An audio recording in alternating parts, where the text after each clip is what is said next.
హరి ఓం గణేశాయ నమః. మహాశివరాత్రి సందర్భంగా ఫిబ్రవరి 21, 2025న మేము వెంకటాపురం అనే గ్రామం నుంచి శ్రీశైలమునకు పాదచారులమై వెళ్ళడం జరిగింది.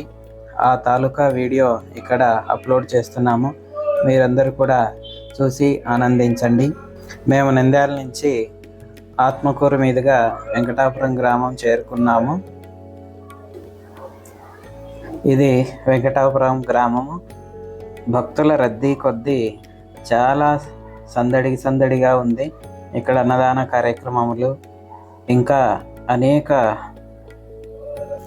రకాల అంగళ్ళు ఇక్కడ మనం చూడవచ్చు. ఇక్కడ కావలసినటువంటి వస్తువులు ఏవైనా మనం కొనుక్కోవచ్చు. ముఖ్యంగా టార్చ్ లైట్లు, ఇంకా ఏవైనా చెప్పులు కానీ తినుబండారాలు కానీ ఇక్కడ దొరుకుతాయి. ఇక్కడ తీసుకోవచ్చు. టార్చ్ లైట్లు ఉంటాయి కానీ పెద్ద కంపెనీవి ఉండవు, కొంచెం సేపు వెలిగి పోయేటివి ఉంటాయి. కాబట్టి మంచి కంపెనీవి తీసుకొని వచ్చుకుంటే నైట్లో చాలా ఉపయోగపడతాయి.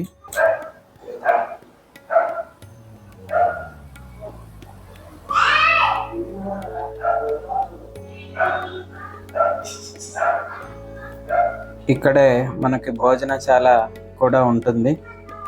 మనం భోజనం చేయాలనుకుంటే ఈ భోజనశాలలో చేయవచ్చు. ఇది శివరాత్రి సందర్భంగా భక్తుల కోసం ఏర్పాటు చేయడం జరిగింది. అన్నం చాలా బాగుంది. మేము ఇక్కడే భోజనం చేశాము. ఇంకా అనేక చోట్ల మార్గ మధ్యంలో ఆత్మకూరు సమీపంలో భోజనాలు ఏర్పాటు చేయడం జరిగింది. కాబట్టి ఎక్కడైనా మనం భోజనం చేయవచ్చును. ఎక్కడ తిననటువంటి వాళ్ళు ఇక్కడే తినాలి అని అనుకుంటే మళ్ళీ ఇక్కడ తినవచ్చును.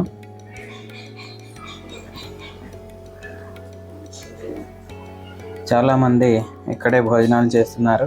ఇది శివాలయం. ఇక్కడి నుంచి అందరూ పాదయాత్ర మొదలు పెడతారు. ఇది వెంకటాపుర అనేటువంటి గ్రామము. అక్కడ నెలకొని ఉన్నటువంటి శ్రీ మల్లికార్జున స్వామి వారి ఆలయం ఇది. ఇక్కడ స్వామికి నమస్కారాలు చెప్పుకొని మన యాత్ర సజావుగా, సంతోషంగా, ఆనందంగా, ఏ ఒడిదుడుకులు లేకుండా అంతా సుఖంగా జరగాలని అందరూ ప్రార్థించుకుంటూ తమ కోరికలు, తమ సంకల్పాలు స్వామివారికి చెప్పుకొని ఇక్కడి నుంచి మొదలు పెడతారు. ఈ శివాలయంలో అమ్మవారు, గణపతి, ఇంకా చిన్న ఉపాలయాలు కూడా ఉన్నాయి. వారిని కూడా దర్శించుకొని మనసులో నమస్కారం చెప్పుకోండి. ఇదంతా ఆ శివాలయం ప్రాంగణము. ఇక్కడ నవగ్రహాలు కూడా ఉన్నారు. నాగులు, తులసి కోట. అక్కడి నుంచి మొదలిడి మనం శివాలయం నుంచి ఆపోజిట్ సైడ్లో వెళ్ళి ఊర్లో నుంచి కూడా వెళ్ళవచ్చును. కానీ ఆ రోడ్డు చాలా ఇరుకుగా ఉంటాయి. చాలామంది వెళ్తున్నారు కాబట్టి మేము అటు వెళ్ళలేదు. ఇదే రోడ్లోనే దోర్నాల వైపు తార్ రోడ్డు మీదుగా వెళ్తే ఒక 3/4 కిలోమీటర్ నడిచిన తర్వాత పెట్రోల్ బంక్ దాటిన తర్వాత లెఫ్ట్ సైడ్ ఒక రోడ్డు వస్తుంది. ఆ రోడ్ నుంచి కూడా మనము వెళ్ళవచ్చును. అందుకు మేము ఈ రోడ్ ఎంచుకోవడం జరిగింది.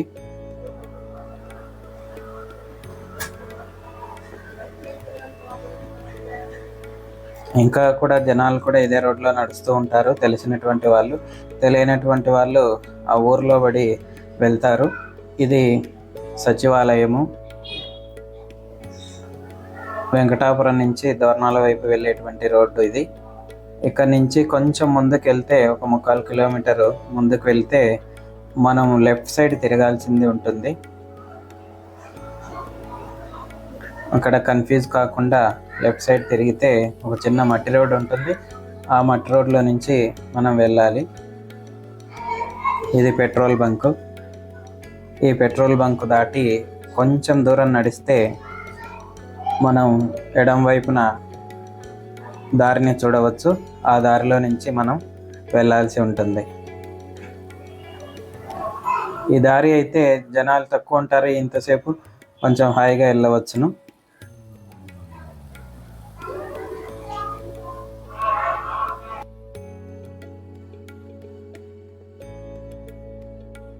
ఈ చెట్టు చూడండి, ఈ చెట్టును వావిలాకు లేదా వాయిలాకు అని అంటారు. ఇది కాళ్ళ నొప్పులకు, మోకాళ్ళ నొప్పులకు, తలనొప్పులకు, ఎటువంటి వాయు నొప్పులకైనా చాలా బాగా పనిచేస్తుంది. దీన్ని ఏం చేయాల్సిన అవసరం లేదు. ఆకును అదే పలంగా తీసుకొని ఎక్కడ నొప్పిగా ఉంటుందో అక్కడ వేసి ఒక గుడ్డతో కట్టుకుంటే సరిపోతుంది. మనము జస్ట్ అట్లా కింద వేసి పడుకున్న నైట్ ఉదయానికల్లా చాలా రిలీఫ్గా ఉంటుంది. దీన్ని వావిలి లేదా వాయిలాక్ అని అంటారు. నీరు పారేటువంటి ప్రదేశంలో ఈ చెట్టు మొదలుస్తుంది. నొప్పులకు చాలా ఉపయోగపడుతుంది. అక్కడ మేము ఆకు తీసుకున్నాము, తలకు కట్టుకొని ఒక క్యాప్ పెట్టుకున్నామంటే హెడ్ హీట్ కాకుండా చాలా చల్లగా ఉంటుంది. ఈ రోడ్లో నుంచి ఇలాగే ముందుకు నడుచుకుంటూ వెళ్తూ ఉంటే ఊర్లో నుంచి వచ్చినటువంటి జనాలు ఇక్కడే వాళ్ళు కలుసుకుంటారు. ఈ రోడ్లో ఇక్కడ ఎడం వైపు మనకు కనపడుతూ ఉన్నారు కదా, ఊర్లో నుంచి వచ్చేటువంటి జనాలు, వాళ్ళు పొలాల నుంచి రావాలి.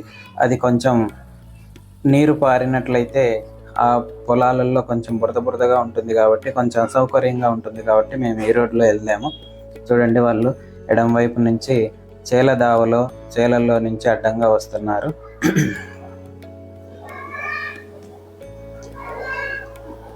ఇక్కడ దారి పొడుగున ఇలాగే చిన్న చిన్న అంగళ్ళు ఉంటాయి, కావాల్సినవి తీసుకొనవచ్చును.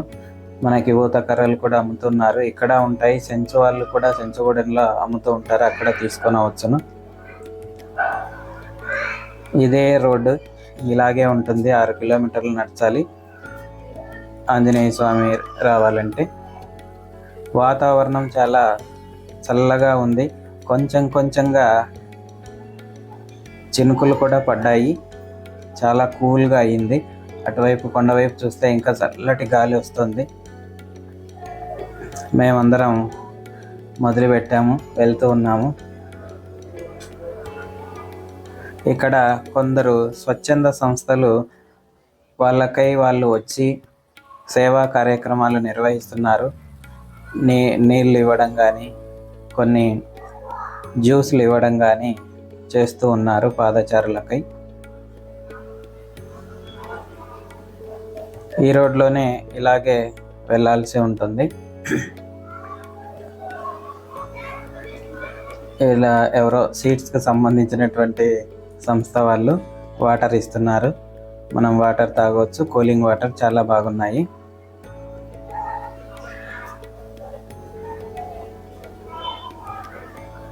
మనం తప్పకుండా ఒక 2 కిలోమీటర్ల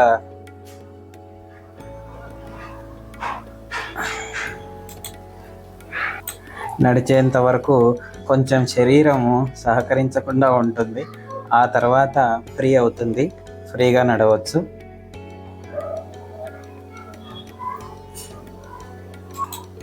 చూడండి, దారి పొడుగున జనాలు ఎలా ఉన్నారో. మనం వాళ్ళని క్రాస్ చేయాలన్నా క్రాస్ చేయలేము, వాళ్ళ వెనకాల నడవాల్సిందే. అంతమంది జనాలు ఉన్నారు. ఈ 10 రోజులు నడుస్తారు. ఇది సంవత్సరానికి పెద్ద ఎత్తున 2 సార్లు. ఒకటి శివరాత్రి, రెండవది ఉగాది.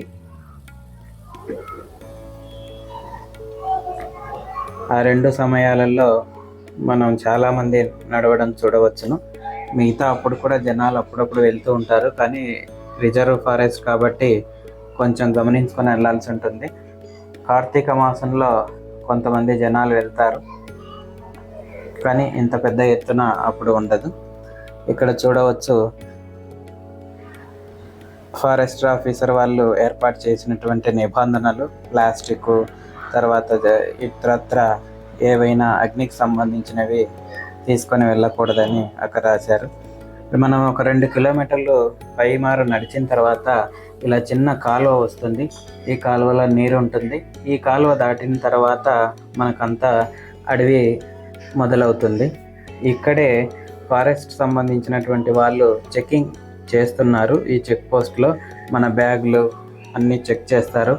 ఏవైనా బీడీ, సిగరెట్, అగ్గిపెట్టె అగ్నికి సంబంధించినటువంటి ఇతరత్ర వస్తువులు, మారక ద్రవ్యాలు, మందు ఇలాంటివి ఏవైనా ఉంటే వాళ్ళు స్వాధీనం చేసుకొని కేసు కూడా రాస్తారు. కాబట్టి ఈ పుణ్య దారిలో మనం పుణ్యంగా ఉండాలి అని కోరుకుంటున్నాము.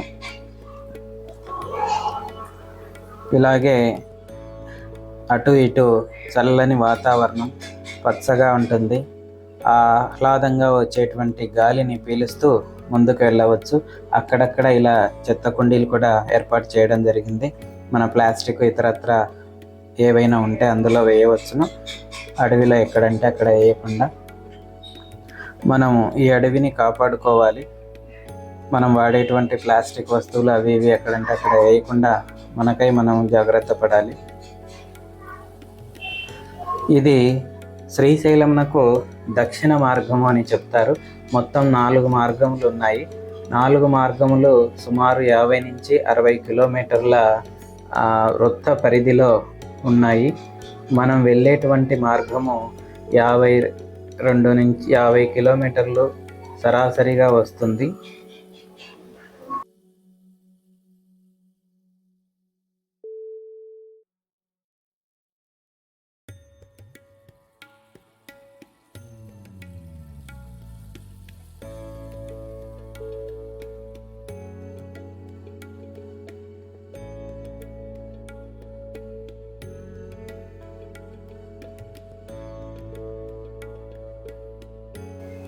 ఒక విన్నపం ఏంటంటే, ఏదో జస్ట్ వచ్చాము వెళ్ళాము అని అనుకోకుండా అక్కడ ఇక్కడ చూసుకుంటూ నిదానంగా నడుచుకుంటూ ఈ అడవి యొక్క సౌందర్యమును చూస్తూ మన మనసును ప్రశాంతింప చేసుకుంటూ నిదానంగా వెళ్తే చాలా బాగుంటుంది.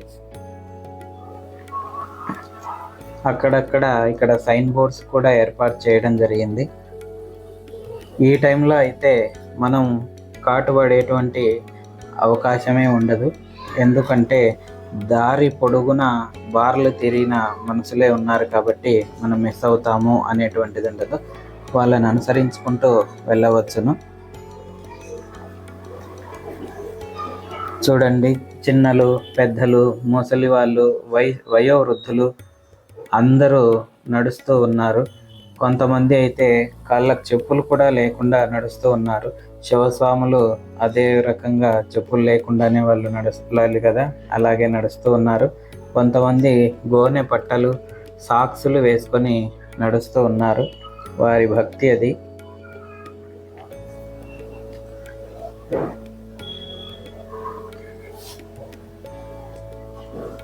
ఈ శ్రీశైలం పాదయాత్ర ఇప్పటిది కాదు, ఎప్పటి నుంచో జరుగుతూ ఉన్నటువంటి ఒక యాత్ర.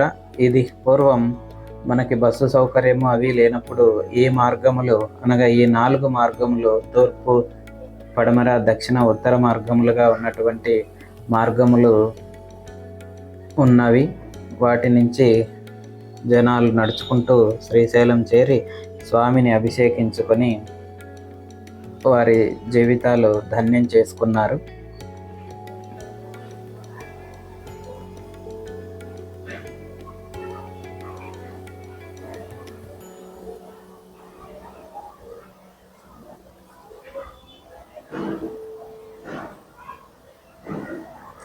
ఎండ సమయంలో నడిస్తే కాళ్ళు చాలా హీట్ అవుతాయి. కాబట్టి కొంచెం చూసుకొని చల్లని వాతావరణంలో నడిస్తే బాగుంటుంది, చెప్పులు లేకపోతే. ఇలా మేము సుమారు ఒక 4 కిలోమీటర్లు నడిచాము ఇక్కడికి రావడానికి. 4 కిలోమీటర్లు నడిచిన తర్వాత మనకి ఎడమ సైడు ఇలా ఒక కంచె వేసినటువంటి ప్రాంతం చూడవచ్చును. అలాగే ముందుకు నడుచుకుంటూ వెళ్ళాలి. ఇక్కడ ఒక పురాతన శివలింగం మనం చూడవచ్చును.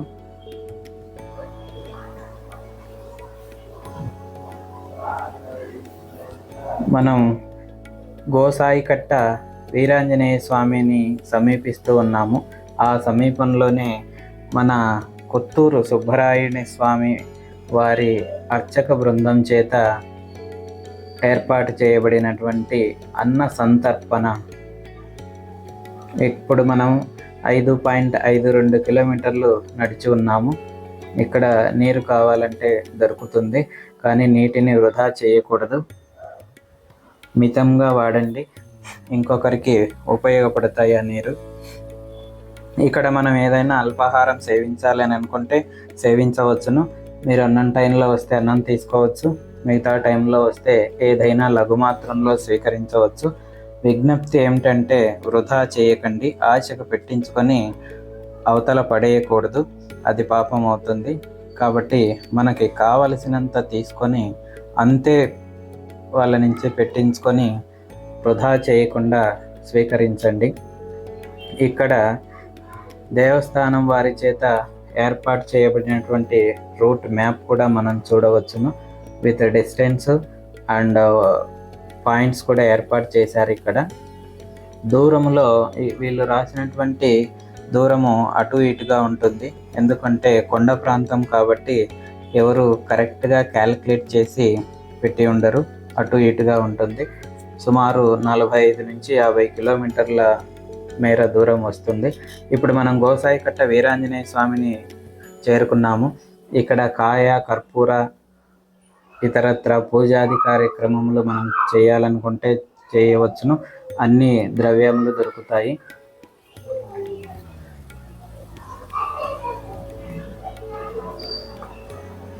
ఇక్కడే స్వామి వీరాంజనేయ స్వామి కొలువై ఉన్నారు.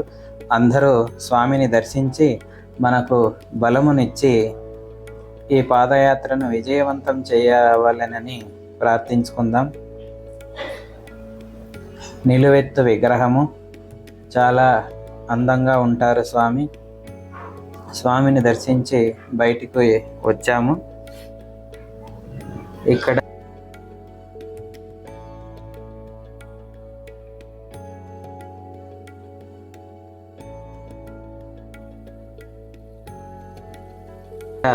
మహిషాసుర మర్దిని అమ్మవారు కూడా ఉన్నారు. స్వామికి వ్యతిరేకంగా ఉన్నారు. ఇక్కడే బోర్బావి ఉంది. తర్వాత నీటి సదుపాయం కూడా ఉంటుంది. నీటిని వృధా చేయకుండా వాడుకోండి. ఇక్కడ మనకి ఇది ఒక చెరువు, ఇది పూర్వం ఉన్నటువంటి చెరువు. ఈ ప్రాంతంలో మనకు సిద్ధాపురం అనేటువంటి ఒక నగరం ఉండిందంట. ఇది పూర్వం అక్కడ ఉన్నప్పుడు అది చెరువు.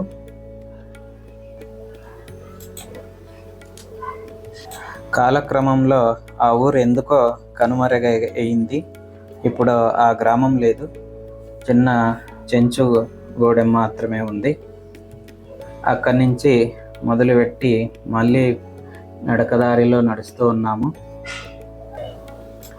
ఇక్కడే మనకి ఒక దర్గా కూడా కానవస్తుంది. ఈ దర్గా వృత్తాంతం ఏమిటి అని అంటే, పూర్వకాలాన నవాబు పరిపాలనలో ఉన్నప్పుడు పన్ను వసూలు నిమిత్తమై ఇక్కడ కొన్ని చిన్న కుటీరాములు ఏర్పరచుకొని నవాబు సైన్యం ఉంటూ పాదచారులై శ్రీశైలమునకు చేరుకున్న వచ్చినటువంటి భక్తుల నుంచి కొంత పైకం పన్నులుగా వసూలు చేసేవాళ్ళంట. కాలక్రమంలో అది ఒక దర్గాగా మారింది. ఆ దర్గాను కూడా ఇక్కడ చూడవచ్చును. ఆంజనేయ స్వామిని దర్శించి కొంచెం ముందుకు వస్తే ఒక 3/4 కిలోమీటర్లు ముందుకు నడిస్తే చెంచుగూడెం ఉంటుంది. అక్కడ చెంచు పిల్లలు ఏమైనా ఇస్తారు వీళ్ళు భక్తులు అని పాపం చేతులు చాచి అడుగుతూ ఉంటారు. వాళ్ళ కోసమై ముందస్తుగా మనం చాక్లెట్లు కానీ ఏమన్నా ఫలాలు కానీ పెట్టుకొని వాళ్ళకి ఇస్తే చాలా బాగుంటుంది. ఏమీ తీసుకొని రాలేనటువంటి సందర్భంలో కాస్త ఏమైనా మనం మనీ ఇచ్చి వాళ్ళను సంతృప్తి పరిస్తే చాలా బాగుంటుంది. అదేవిధంగా కొండ మార్గంలో దారిలో నడుచుకుంటూ వస్తే మనకి ఈ చిన్నగా పారేటువంటి కాలువ ఉంది. ఇది వచ్చింది అని అంటే మనం నాగులుటి వీరభద్ర స్వామిని చేరుకున్నట్లే. ఇప్పుడు మనం సుమారు 12 కిలోమీటర్ల వరకు నడిచి ఉన్నాము. వెంకటాపురం నుంచి ఆంజనేయ స్వామి 6 కిలోమీటర్లు, అక్కడి నుంచి సుమారు 6 కిలోమీటర్ల దాకా నడిస్తే మనకి ఈ కాలువ వస్తుంది. కాలువ వచ్చింది అని అంటే నాగలుటి వీరభద్ర స్వామికి అతి సమీపంలో మనము ఉన్నాము అని అర్థము. ఇక్కడ కూడా అంబులెన్స్ తర్వాత నీటి సదుపాయము ఉంటుంది.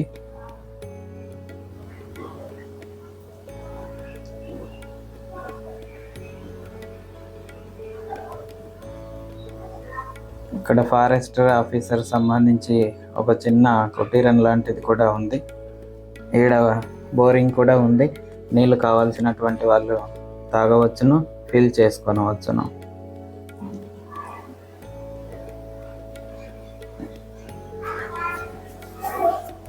మనం టార్చ్ లైట్లు కంపల్సరీగా తీసుకొని వచ్చుకోవాలను. మనం ఒకవేళ రాత్రి సమయంలో నడవాలి అని అనుకుంటే. లగేజ్ తక్కువ ఉంటే చాలా మేలు. ఇక్కడ ఈ గిరిజనులు కర్రలు, ఊత కర్రలు అమ్ముతూ ఉంటారు. ఒక్కొక్కటి 50 రూపాయలు తీసుకున్నారు. తీసుకోండి, ముందర చాలా ఉపయోగపడతాయి. రాళ్ళు నునుపు దేరి జారుతూ ఉంటాయి మనం కాలు పెట్టినప్పుడు. అప్పుడు ఈ ఊత కర్రలు చాలా ఊతం ఇస్తాయి, మనం కింద పడకుండా కాపాడుతాయి.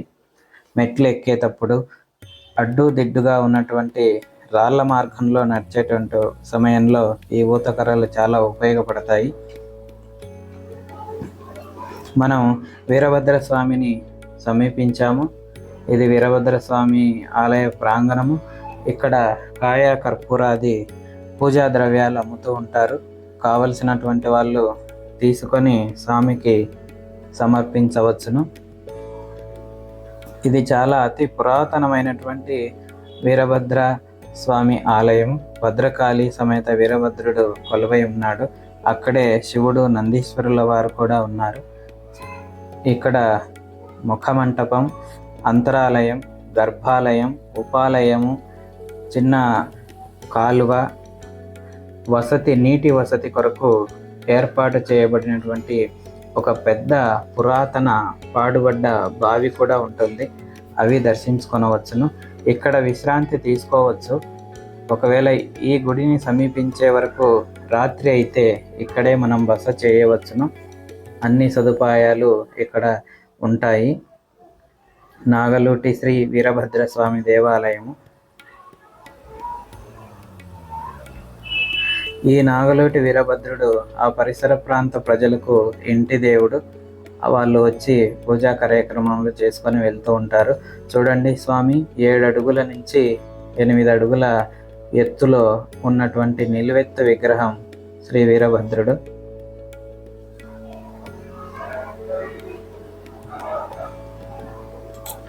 కుడి చేతిన ఖడ్గం, ఎడమ చేతిన డాలు కలిగినటువంటి వీరభద్రుని విగ్రహమూర్తి. పక్కనే అమ్మవారు భద్రకాళి రూపంలో అమ్మవారు కొలువై ఉన్నారు. అమ్మవారి గర్భాలయము పక్కనే మనకి శివలింగం ఉంటుంది. నందీశ్వరుడు కొలువై ఉన్నారు, దర్శించుకోండి. ఇది వీరభద్రుడు పురాతన మూర్తి. కొత్తగా ప్రతిష్ఠ చేసి పాత మూర్తిని ఇక్కడ పక్కకు పెట్టారు. చాలా అందంగా ఉంటుంది. కాసేపు విశ్రాంతి తీసుకోవచ్చు. ఇది విశాల మైదానము.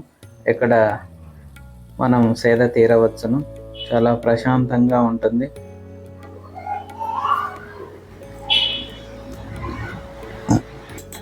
ఇది కావలి బసవన్న మండపం. వీరభద్రుని స్వామి గుడి పక్కనే ఉంటుంది.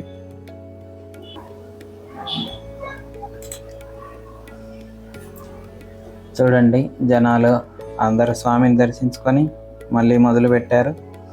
ఇక్కడ శిథిలావస్థలో ఉన్నటువంటి గాలిగోపురం, ఆ ముందర కావలి బసవన్న మండపం కొలువై ఉన్నాయి. ఇక్కడ శివలింగము. ఈ కావలి బసవన్నకు ఒక ప్రత్యేకత ఉంది. ఈ మార్గంలో వెళ్ళేటువంటి వాళ్లకు ఏ అపశృతి కలగకుండా కాపలి కాస్తూ ఉంటాడంట. అందుకు ఆయన పేరు కావలి బసవన్న. ఆయనను కూడా నమస్కరించుకోండి. ఆ తర్వాత 1.25 కిలోమీటర్ ముందుకు నడిస్తే మనకు మెట్లు మొదలయ్యేటువంటి మార్గము కనపడుతుంది. ఈ మార్గంలో కూడా మనకి చాలా అంగళ్ళు, చిన్న చిన్న టిఫిన్ సెంటర్స్ కూడా ఏర్పాటు చేయడం జరిగింది. కావలసినటువంటి వాళ్ళు ఈ అల్పాహారం తీసుకొనవచ్చును. మేము ఇక్కడికి వచ్చేసరికి రాత్రి అయ్యింది కాబట్టి టార్చ్ లైట్లు ఉపయోగించాల్సి వస్తుంది.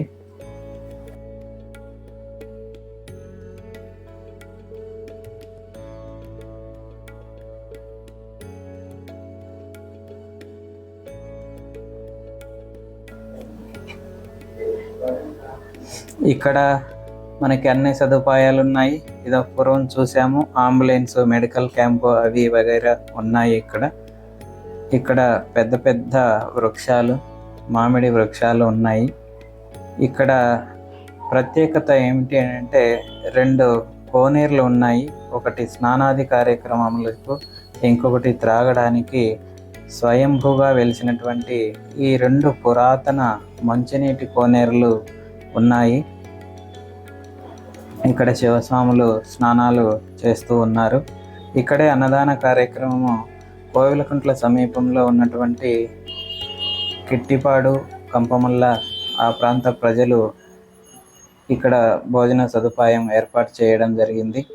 ఇక్కడ కూడా కావలసినటువంటి వాళ్ళు అన్నం తిని కాసేపు విశ్రమించి మళ్ళీ మొదలు పెట్టవచ్చును.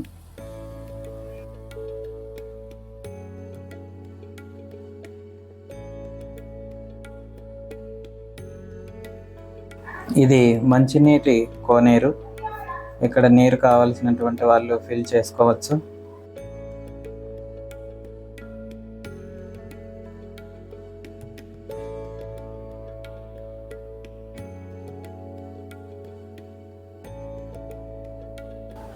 ఇదంతా జనాలు ఇక్కడ చాలామంది నైట్ బస చేసుకోవడానికి ఏర్పాట్లు చేసుకుంటూ ఉన్నారు. ఇదంతా అన్న సంతర్పణ ప్రాంతము. ఎక్కడ చూసినటువంటి జనాలే ఉన్నారు, నిండుగా జనాలు, అడవి అంతా జనాలే ఉన్నారు. ఈ నల్లమల్ల అంతా శివభక్తులతో మారుమ్రోగుతుంది అని చెప్పవచ్చును. పెద్దదేవులాపురం గ్రామ ప్రజలు కూడా ఇక్కడ అన్న సంతర్పణ చేస్తూ ఉన్నారు. ఇక్కడ మనకి కూర్చోబెట్టి అరటి ఆకు విస్తరిగా వేసి శివనామస్మరణ చెప్పిన తర్వాత భోజనం పెడతారు. ఇది చాలా మంచి పద్ధతిగా ఉంటుంది.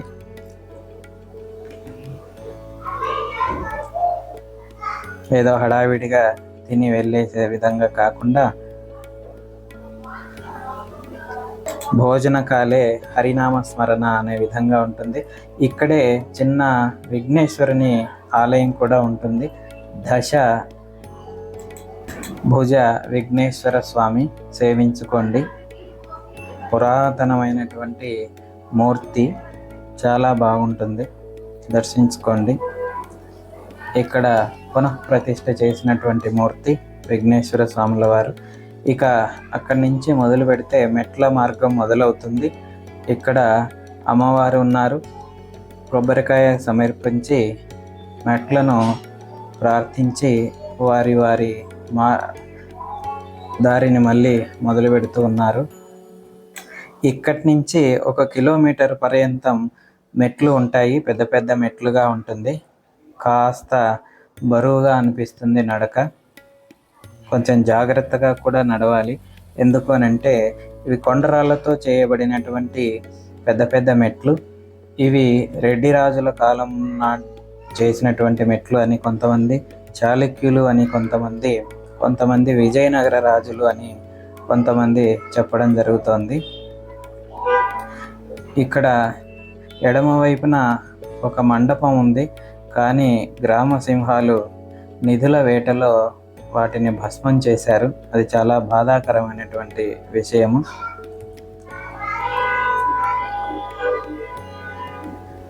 చాలా గుంతలు త్రవ్వి పెట్టారు, లోపల ఏమైనా నిధులు ఉంటాయేమో అని.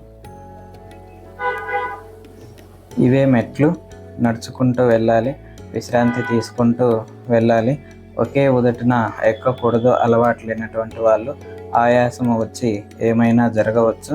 అడవి ప్రాంతం కాబట్టి వారి శరీర శక్తిని అనుసరించి నడిస్తే బాగుంటుంది. ఇంకొకరిని పోల్చుకొని నడిచి అవస్థలు పడకండి. ఎవరి దేహ దారుఢ్యం వాళ్ళకు తెలిసి ఉంటుంది కాబట్టి ఆ తగు మాత్రమే నడక చేయండి. 1 కిలోమీటర్ పర్యంతం ఈ మెట్లు ఎక్కిన తర్వాత మనకి ఒక పెద్ద గాలి గోపురం వస్తుంది.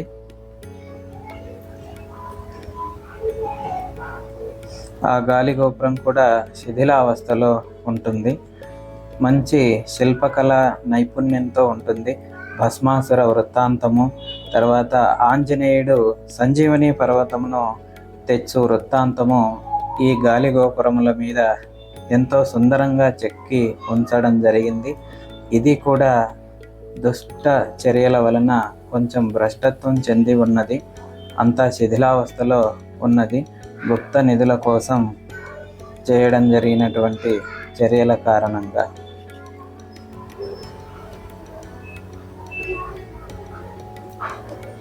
ఇక్కడే మనకు మళ్ళీ కొన్ని చిన్న స్టాల్స్ మొదలయ్యాయి.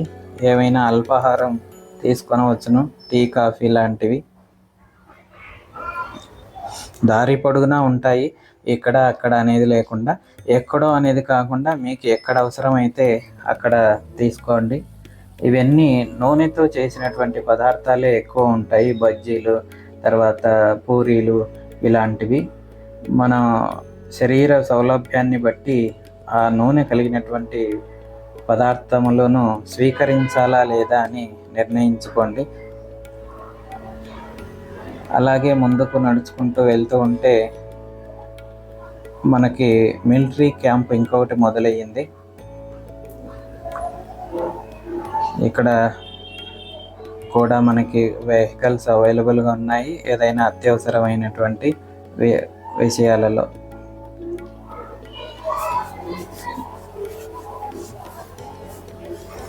మేము ఇదంతా రాత్రిపూటే నడిచాము.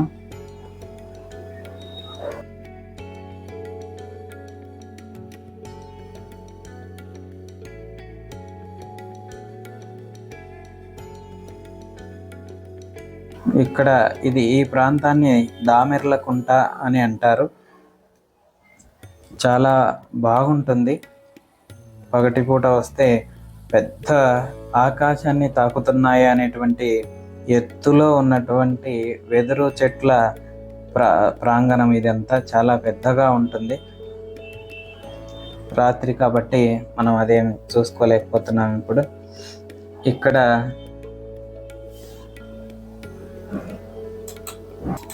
ఇస్కాన్ వాళ్ళచే ఏర్పాటు చేయబడినటువంటి భోజన కార్యక్రమంలో జరుగుతూ ఉన్నాయి.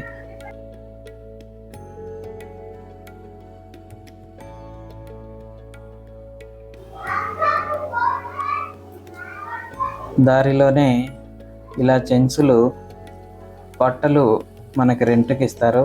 100 రూపాయలు ఇస్తే అవి పరుచుకొని రాత్రి నిద్రపోవచ్చును. ఇంకాస్త ముందుకు వెళ్తే పెద్ద చెరువు వస్తుంది. ఆ పెద్ద చెరువు దగ్గర విశ్రమించవచ్చును. ఇప్పటికే చలి మొదలయ్యింది. అడవి ప్రాంతం కాబట్టి అందరు చూడు ఎలా కప్పుకున్నారు. మేము అయితే పెద్ద చెరువు చేరుకొని అక్కడ రాత్రి కాసేపు విశ్రాంతి తీసుకొని మళ్ళీ ప్రాతకాలం 3:30-4 ప్రాంతంలో నడక మొదలు పెట్టాము. అందరూ చూడండి బట్టలు కప్పుకొని ఎలా పడుకున్నారు. చాలా చల్లగా ఉండింది.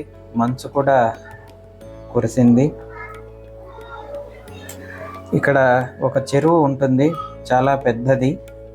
పూర్వము ఈ చెరువు నీళ్లు చాలా బాగున్నాయి అని చెప్పేవారు. ఇప్పుడు కాస్త దెబ్బతినింది. ఇక్కడ చెంచులు నివాసం ఉంటూ ఉన్నారు. ఫారెస్ట్ ఆఫీసర్ సంబంధించిన భవనాలు కూడా ఉన్నాయి. చిన్న పాఠశాల కూడా ఉంటుంది. ఆ తర్వాత అతి పురాతనమైనటువంటి ఒక బావి కూడా ఉంటుంది. దాన్ని కూడా మనం ఈ పెద్ద చెరువులో దర్శించవచ్చును. ఇది పూర్వము పాదచారులై వచ్చేటువంటి వాళ్లకు ఈ పెద్ద చెరువులో టోకన్ల సిస్టమ్ ఉండేది. ఆ టోకన్లు ఉంటే వారికి దర్శనము చాలా సులువుగా దొరికేటట్లు ఏర్పాటు చేయడం జరిగింది. కానీ 2 సంవత్సరముల నుంచి అది కనుమరుగైపోయింది. ఈ పెద్ద చెరువు దగ్గర అన్నము 24 గంటలు దొరుకుతుంది. మనకు స్వచ్ఛంద సంస్థలు, దాతల సహాయకారంతో ఇక్కడ అన్న సంతర్పణ జరుగుతూ ఉంటుంది. మనం అన్నం తిని విశ్రమించవచ్చును. ఇదంతా ఉదయం ప్రాతకాలంలో మేము మొదలుపెట్టినాము కాబట్టి ఇంకా చీకటిగానే ఉంది. ఇక్కడ చూడవచ్చు మెడికల్ క్యాంప్ ఉంది. పెద్ద చెరువు మెడికల్ క్యాంప్. ఏమైనా శరీర బాధలు ఉన్నటువంటి వాళ్ళు వెళ్ళి అక్కడ ఉచితంగా మనం మందులు తీసుకొనవచ్చు. ఇక్కడ కాఫీలు, టీలు, చిన్న చిన్న తినుబండారాలు, ఈ ప్యాకెట్స్ అవి ఇవి అమ్ముతూ ఉంటారు. కావాల్సిన వాళ్ళు తీసుకోవచ్చు. గుర్తుంచుకోవాల్సిన విషయం ఏమిటంటే ఎక్కడే కానీ డిజిటల్ మీడియా వర్క్ అవ్వదు, ఎందుకంటే సిగ్నల్స్ ఉండదు. కాబట్టి మనము నగదు రూపంలో క్యాష్ పెట్టుకోవాల్సిన అవసరం ఎంతైనా ఉంటుంది. సరైన చిల్లర పెట్టుకోవాలి. వాళ్ళ దగ్గర చిల్లర కూడా అంతగా ఉండదు కాబట్టి మనం పెద్ద నోట్లు కాకుండా చిన్న నోట్లు కూడా తీసుకుని వెళ్ళడం చాలా మంచిది. లేదంటే కష్టపడాల్సింది వస్తుంది. ఇలా జనాలంతా పడుకున్నారు బట్టలు పట్టుకొని. పెద్ద చెరువు ప్రాంతం కూడా చాలా బాగుంటుంది.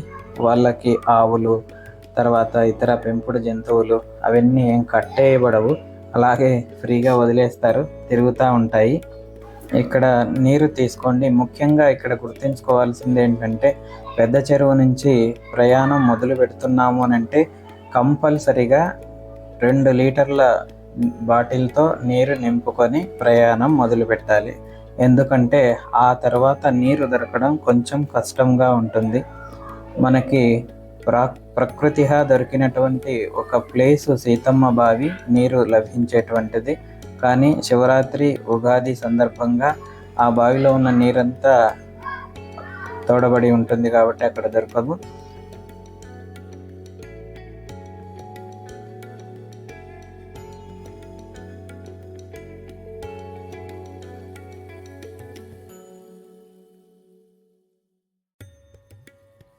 ఇది భైరవ స్వామి మూర్తి. పెద్ద చెరువు నుంచి 2 కిలోమీటర్లు నడిచిన తర్వాత ఈ భైరవ స్వామి మూర్తి సమీపమునకు మనం రావచ్చు. ఇక్కడ స్వామికి నమస్కారాలు తెలుపుకొని ప్రయాణం మొదలు పెట్టవచ్చును. ఇక్కడి నుంచి మళ్ళీ మెట్ల దారి మొదలవుతుంది. రాత్రి కాబట్టి ఆ మెట్లు మన కంటికి కనపడక మన మనసులో ఏదో తెలియక ఆ బాధ అనేటువంటిది అంతగా కలగదు. ఊరికే నడుస్తూ ఉంటే పోతూ ఉంటుంది. ఈ వీడియో ఇంతటితో ఎండ్ చేస్తాము. మిగతా ప్రయాణాన్ని 2వ వీడియోలో అప్లోడ్ చేస్తాము. అది కూడా వీక్షించ ప్రార్థన.